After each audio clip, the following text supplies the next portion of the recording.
تو میں چاہوں گا شفقت آپ پلیز اس کے اوپر بات کریں۔ شکریہ وزیر اعظم صاحب۔ زندگی کے مختلف شعبہ جات کی طرح تعلیم کو بھی بہت سارا چیلنج تھا، تو وزیر اعظم نے ہمیں 2 واضح ہدایت اور 2 واضح پلان شروع میں دیے۔ انہوں نے کہا کہ جتنے بھی طالب علم ہیں ان کی صحت کا خیال رکھنا ہمارا اولین فرض ہے، اور دوسرا انہوں نے یہ کہا کہ ہمیں کوئی طریقہ اپنانا چاہیے کہ ہم تعلیم کا عمل کسی نہ کسی طریقے سے جاری رکھ سکیں۔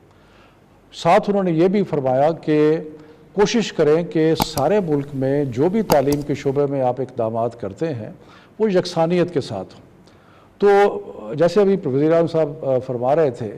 ہم نے بین الصوبائی وزرائے تعلیم کی ایک کانفرنس، ایک میٹنگ کا ایک ادارہ بنایا،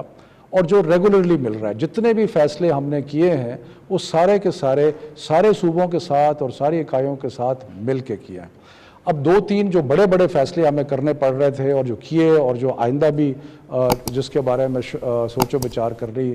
پڑے گی، وہ پہلا تھا کہ تعلیمی ادارے جو ہیں وہ کب تک بند رہیں گے۔ ہم نے پہلے 31 مئی تک بند کیے، پھر سارے صوبوں کی مشاورت کے ساتھ سوچا کہ اس کو 6 ہفتے اور بند کر دیا جائے اور 15 جولائی تک بند کیا۔ لیکن ایک دوسرا فیصلہ بھی بہت مشکل فیصلہ تھا، اور وہ یہ تھا کہ اگر امتحانات ناممکن ہیں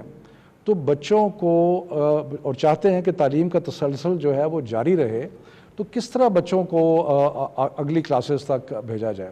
تو اس میں ہم نے پاکستان میں جو 29 بورڈز ہیں ان کے ساتھ مشاورت کرنے کے بعد اور بین الصوبائی وزراء کی کانفرنس میں کل ہم نے ایک فارمولہ دیا جو آپ نے اخبارات میں اور باقی پڑھا ہوگا۔ مختصر بات یہ ہے کہ 9ویں 10ویں 11ویں 12ویں کے جتنے بھی طلباء ہیں ان کو مختلف طریقوں سے ہم نے پروموٹ کر دیا ہے، اور اس میں جو 9ویں اور 11ویں کے ہیں ان کو اگلے سال وہ 10ویں اور 12ویں کا امتحان دیں گے، جو پچھلے سال پہ بھی لاگو ہوگا۔ جو 10ویں اور 12ویں کے امتحانات ہیں وہ کیونکہ ممکن نہیں ہے، اس لیے 9ویں اور 11ویں کا رزلٹ جو ہے اس کی بنیاد پہ پروموشن ہوگی، لیکن ساتھ ساتھ ہم 3